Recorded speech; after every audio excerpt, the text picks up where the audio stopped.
Hello दोस्तों, आप सभी का मेरे YouTube चैनल में स्वागत है। आज हम पढ़ेंगे अध्याय 17 दैनिक जीवन में रसायन केमिस्ट्री इन डेली लाइफ का लेक्चर 11, जिसमें आज का हमारा टॉपिक है कांच, जिसको इंग्लिश में ग्लास भी बोला जाता है। ओके, तो इसमें हम लोग कांच के बारे में जानेंगे कि कांच क्या होता है, इसका उत्पादन किस प्रकार से होता है। ओके, तो चलिए इस टॉपिक में आगे बढ़ते हैं। कांच सिलिका और धातु सिलिकोटों का मिश्रण है। ओके, तो जो कांच क्या होता है, तो कांच सिलिका और धातु सिलिकोटों का मिश्रण होता है। यह एक अक्रिस्टलीय कठोर भंगुर पारदर्शी आभासी ठोस होता है। ओके, तो जो कांच होता है यह एक अक्रिस्टलीय कठोर भंगुर पारदर्शी एवं आभासी ठोस होता है। वास्तव में कांच एक अतिशीतलित द्रव है जिसमें बहने का गुण होते हुए भी ठोस दिखाई देता है। ओके, तो वास्तव में जो कांच होता है क्या होता है, एक अतिशीतलित द्रव होता है जिसमें बहने का गुण होता है, फिर भी ये क्या दिखाई देता है, ठोस दिखाई देता है। ओके, तो अतिशीतलित द्रव किसे कहते हैं, तो आप लोग इसमें याद रखिएगा कि कांच एक क्या होता है, एक अक्रिस्टलीय ठोस है। इसमें प्रवाहित होने की प्रवृत्ति द्रव की अपेक्षा कम होती है, अतः इसे ही अतिशीतलित द्रव कहते हैं। अर्थात जो कांच होता है क्या होता है, इसमें प्रवाहित होने की प्रवृत्ति होती है, किंतु इसके जो प्रवाह होने की जो प्रवृत्ति या जो प्रवाह होने की जो क्षमता होता है वह पानी की अपेक्षा कम होता है। इस वजह से क्या होता है, एक अतिशीतलित द्रव होता है। ओके, कांच का सामान्य सूत्र है XR2O into YMO into 6SiO2। Okay, तो जो कांच का सामान्य सूत्र है वो क्या है, तो वह XR2O into YMO into 6SiO2 होता है। जहाँ R एक संयोजी क्षार धातु, यहाँ पर R क्या है, एक संयोजी धातु जैसे कि सोडियम पोटेशियम आदि होता है। यहाँ पर M क्या है, तो M द्विसंयोजी धातु जैसे कि बेरियम कैल्शियम पैलेडियम जिंक आदि होता है। और एक्स और वाई अणुओं की संख्या दर्शाते हैं। ओके, तो इसमें आप लोग याद रखिएगा कि जो कांच का सामान्य सूत्र होता है XR2O into YMO into 6SiO2 होता है, जहाँ पर R एक संयोजी क्षार धातु होता है। तो एक संयोजी क्षार धातु क्या होता है, तो जैसे कि सोडियम और पोटेशियम। तो एक संयोजी क्षार धातु आप लोग इस प्रकार से याद रख सकते हैं कि जो ऐसी धातु जिसमें होता है जिसमें जो संयोजकता कितना होता है, केवल एक ही होता है। इस वजह से इसको क्या होता है, एक संयोजी क्षार धातु कहते हैं। जैसे कि ये हम लोग को पता है कि जो सोडियम और पोटेशियम क्या होता है, यह क्षार धातु है, और किंतु इसके जो संयोजकता कितना होता है, इसके महत्तम कोश में कितने इलेक्ट्रॉन प्रेजेंट होता है, तो वह एक इलेक्ट्रॉन प्रेजेंट होता है। इस वजह से इसको एक संयोजी क्षार धातु कहते हैं। ओके, जैसे कि सोडियम का जो एटॉमिक नंबर होता है वो कितना होता है, तो वह 11। तो इसका इलेक्ट्रॉनिक विन्यास करते हैं तो हमको क्या मिलता है, जैसे कि सोडियम का 11 होता है। ओके, 281 2 8 10 और 1 11। ठीक इसी प्रकार पोटेशियम का कितना होता है, 19। तो ये हमको प्राप्त होता है 2881 2 8 10 18 और 1 19। ओके, तो इस प्रकार से हम लोग कह सकते हैं कि एक संयोजी क्षार धातु क्या होता है। तो आप लोग इसमें याद रखिएगा कि जो ऐसा धातु जिसमें क्या होता है, महत्तम को उसमें केवल एक ही इलेक्ट्रॉन या फिर जिसका संयोजकता केवल एक हो, उसको क्या बोला जाता है, संयोजी क्षार धातु कहते हैं। ओके, जैसे कि सोडियम और पोटेशियम। एम यहाँ पर द्विसंयोजी धातु, जैसे कि यहाँ पर द्विसंयोजी धातु जिसका जो संयोजकता है वो कितना होगा, वह 2 होगा। तो जैसे बेरियम कैल्शियम पैलेडियम जिंक आदि, ये सभी क्या होता है, द्विसंयोजी धातु। और एक्स और वाई अणुओं की संख्या दर्शाता है, और जो एक्स और वाई क्या दर्शाता है, तो यह अणुओं की संख्या को प्रदर्शित करता है। ओके, कांच का उत्पादन मैन्युफैक्चर ऑफ ग्लास। ओके, तो चलिए कांच के उत्पादन के बारे में समझते हैं कि कांच का उत्पादन या जो मैन्युफैक्चर है किस प्रकार से होता है। कांच के उत्पादन में उपयोगी विभिन्न पदार्थ निम्नलिखित है। ओके, तो कांच के उत्पादन में जो उपयोग होने वाले विभिन्न पदार्थ वह निम्नलिखित है। जैसे कि पहला सिलिका रेत के रूप में होता है, दूसरा क्षार धातु सोडियम कार्बोनेट या कार्बन मिश्रित साल्ट के Na2SO4 सोडियम का अमीन क्या होता है, सोडियम अमीन। दूसरा है क्षार धातु सोडियम कार्बोनेट या कार्बन मिश्रित साल्ट के, तो यहाँ पर जैसे कि NO2SO4+ या पोटेशियम कार्बोनेट के रूप में होता है। ओके, क्षार धातु। तीसरा द्विसंयोजक धातु जैसे कि कैल्शियम चूने का पत्थर के रूप में, लेड जात PbO या सिंदूर Pb3O4 के रूप में होता है।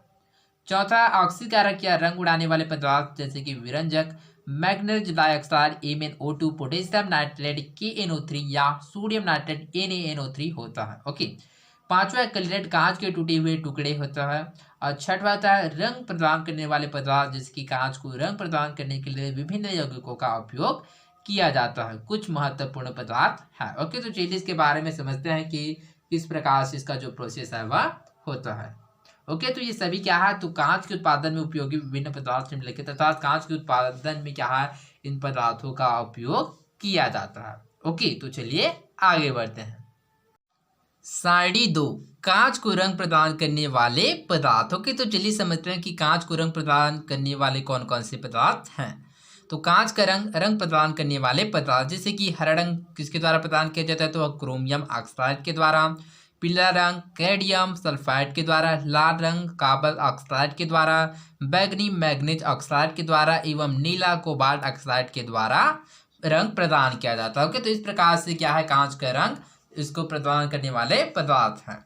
ओके, साधारण कांच या सोडा कांच बनाने के लिए आवश्यक पदार्थ सोडियम कार्बोनेट, कैल्शियम कार्बोनेट और रेत को उचित अनुपात में मिलाकर बारीक पीस लिया जाता है। ओके, तो साधारण कांच या सोडा कांच बनाने के लिए क्या किया जाता है, आवश्यक पदार्थ जैसे कि सोडियम कार्बोनेट एवं कैल्शियम कार्बोनेट और रेत को उचित अनुपात में मिलाकर बारीक पीस लिया जाता है। ओके, जैसे कि सोडियम कार्बोनेट का जो फॉर्मूला क्या होता है, Na2CO3 सोडियम कार्बोनेट, ठीक इसी प्रकार कैल्शियम कार्बोनेट CaCO3। ओके, तो सबसे पहले क्या किया जाता है कि तो सोडियम कार्बोनेट एवं कैल्शियम कार्बोनेट और रेत को उचित अनुपात में मिलाकर बारीक पीस लिया जाता है। अब इस मिश्रण में कलेट मिला दिया जाता है। ओके, तो अब इस मिश्रण में क्या किया जाता है, कलेट को मिला दिया जाता है। कलेट गालक फ्लक्स का कार्य करता है। ओके, तो कलेट क्या करता है, तो गालक या फ्लक्स का कार्य करता है। ओके, तो गालक या फ्लक्स क्या होता है, तो चलिए गालक के बारे में समझते हैं कि गालक या जो फ्लक्स है वह क्या होता है। गालक या फ्लक्स, ओके, तो आप लोग इसमें याद रखिएगा कि वे पदार्थ जो अशुद्धियों के गलनांक को कम करने के लिए प्रगलन प्रक्रम में मिलाया जाए उसे ही उसे ही गालक या फ्लक्स कहते हैं। गालक या फ्लक्स किसे कहते हैं, तो आप लोग इसमें याद रखिएगा कि वे पदार्थ जो अशुद्धियों के गलनांक को कम करने के लिए प्रगलन प्रक्रम में मिलाए जाते हैं उन्हें गालक या फ्लक्स कहते हैं।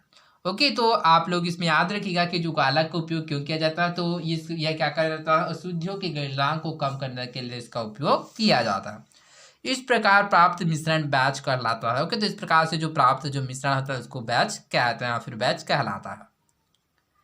इस मिश्रण को इस मिश्रण को टैंक भट्टी में लगभग 1400 डिग्री सेल्सियस तक गर्म करते हैं। ओके, तो इस मिश्रण को क्या है, जो टैंक है उस टैंक की जो भट्टी है उसमें लगभग 1400 डिग्री सेल्सियस पर गर्म करते हैं, जैसे कि चित्र 3 में प्रदर्शित किया गया है। तो चलिए हम लोग चित्र के माध्यम से समझते हैं।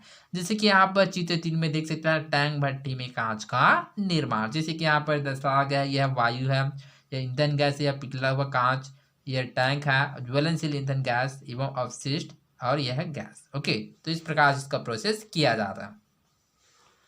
भट्टी में निम्नलिखित क्रिया होती है। ओके, तो इस भट्टी के अंदर किस प्रकार से जो क्रिया होता है, तो चलिए इसको समझते हैं।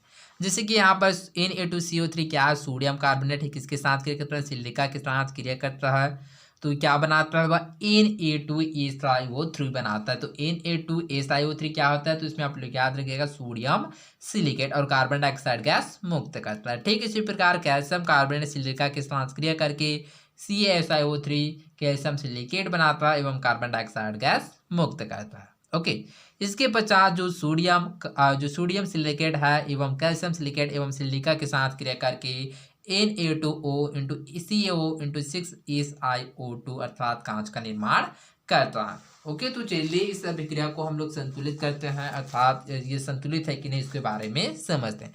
जैसे कि यहाँ पर Na2CO3 प्लस SiO2, तो क्या बनता है, Na2SiO3। तो यहाँ पर Na2 सोडियम है, SiO यहाँ पर ऑक्सीजन क्या है, 3 है, तो यहाँ एक ऑक्सीजन को क्या करता है, इसमें ऐड होता है, तो इस प्रकार से बनता है Na2SiO3 प्लस यहाँ पर बचे क्या, CO2। तो इस प्रकार से CO2 मुक्त होता है। ठीक इसी प्रकार कैल्शियम कार्बोनेट में होता है, कैल्शियम यहाँ पर का जो एक ऑक्सीजन यहाँ में जो O2 वाले में ऑक्सीजन है उसमें ऐड हो जाता है। तो इस प्रकार से CaSiO3 प्राप्त होता है प्लस CO2 मुक्त होता है। ओके, तो किस प्रकार, जैसे कि कैल्शियम यहाँ पर SiO2 यहाँ पर के जो एक ऑक्सीजन यहाँ पर ऐड होता है, तो SiO3 प्लस CO2 मुक्त होता है। अब इन सभी का एक साथ क्रिया कराते हैं, तो Na2SiO3 plus CaSiO3 plus 4SiO2, तो क्या बनता है, Na2O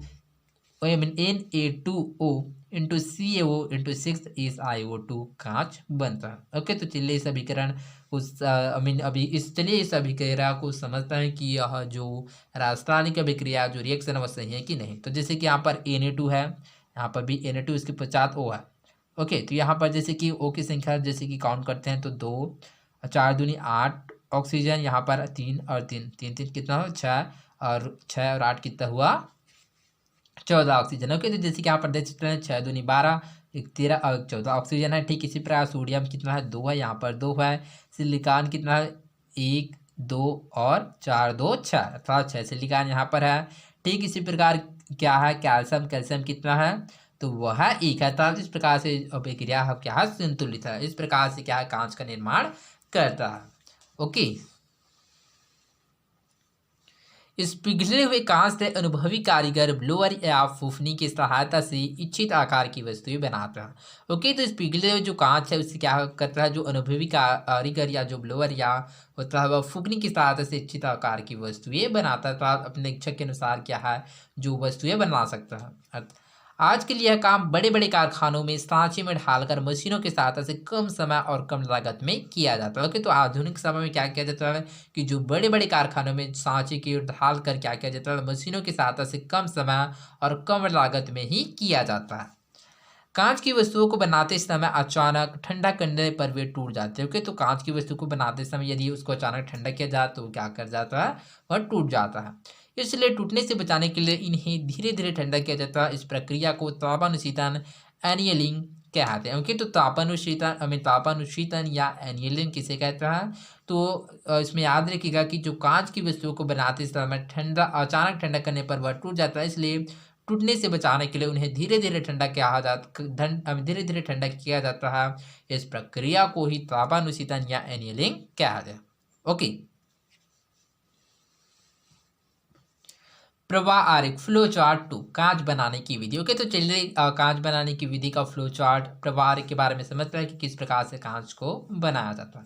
तो सबसे पहले क्या किया जाता है सोडियम कार्बोनेट, चूना का पत्थर, कलर और रेत, इस सभी को क्या किया जाता है मिलाकर टैंक भट्टी में डाला जाता है। ओके, तो टैंक भट्टी में डालने के पश्चात क्या होता है हमको पिघला हुआ कांच प्राप्त होता है। पिघला हुआ कांच है उसको फुकनी से आकार दिया जाता है, जिसके पश्चात क्या किया जाता है तापानुशीतन किया जाता है। अर्थात जो कांच होता है उसको टूटने से बचाने के लिए उसको धीरे धीरे ठंडा किया जाता है। उसके पश्चात कांच का तैयार वस्तु, अर्थात इस प्रकार से कांच का जो वस्तु है वह तैयार हो जाता है। अर्थात इस प्रकार से कांच बनाने का प्रोसेस होता है। ओके, कैसे होता है तो इसमें आप लोग याद रखिएगा कि सबसे पहले सोडियम कार्बोनेट, चूना का पत्थर, कलेट एवं रेत, इन सभी को मिलाकर टैंक भट्टी में डाला जाता है। उसके पश्चात जो पिघला हुआ कांच प्राप्त होता है। अब इस पिघला हुए कांच को फुकनी से आकार दिया जाता है। फुकनी के साथ आकार देने के पश्चात इसको तापानुशीतन किया जाता है। अर्थात इसको टूटने से बचाने के लिए इनको धीरे धीरे ठंडा किया जाता है और इस प्रक्रिया को ही तापानुशीतन कहते हैं। ओके, तो इसके पश्चात तापानुशीतन प्रक्रिया के पश्चात क्या है कांच की वस्तु तैयार हो जाता है। अर्थात इस प्रकार से कांच बनाने की विधि या कांच बनाने का प्रोसेस होता है। ओके, तो आई होप आप लोगों को समझा होगा कि कांच क्या होता है। इसके साथ हम लोगों ने जाना कि कांच बनाने के क्या प्रोसेस होता है। इसके साथ हम लोगों ने कांच बनाने की विधि अर्थात प्रवाह आरेख फ्लो चार्ट के बारे में जाना। तो यहाँ पर कुछ प्रश्न दिया गया है, तो चलिए इस प्रश्न को हम लोग सॉल्व करते हैं।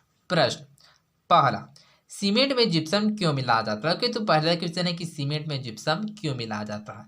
ओके, तो सीमेंट में जिप्सम इसलिए मिलाया जाता है कि सीमेंट को देरी से जमाने के लिए उसको जिप्सम मिलाया जाता है। ओके, चूंकि हम लोग जानते हैं कि सीमेंट में यदि रेत का पानी के साथ मिला दिया जाए तो जल्द ही क्या हो जाता है वो पत्थर के समान कठोर हो जाता है। तो इसलिए क्या होता है उसके जमने की जो प्रक्रिया है उसको कम करने के लिए जिप्सम मिलाया जाता है। दूसरा, कांच निर्माण में कलेट का उपयोग क्यों किया जाता है। ओके, तो कांच के निर्माण में कलेट का उपयोग क्यों किया जाता है तो चलिए इसको समझते हैं। तो कांच निर्माण में कलेट का उपयोग इसलिए किया जाता है क्योंकि कलेट गाला का कार्य करता है। ओके, तो कांच निर्माण में कलेट का उपयोग इसलिए किया जाता है क्योंकि जो कलेट होता है वो गालक का कार्य करता है। इस वजह से कांच निर्माण में कलेट का उपयोग किया जाता है।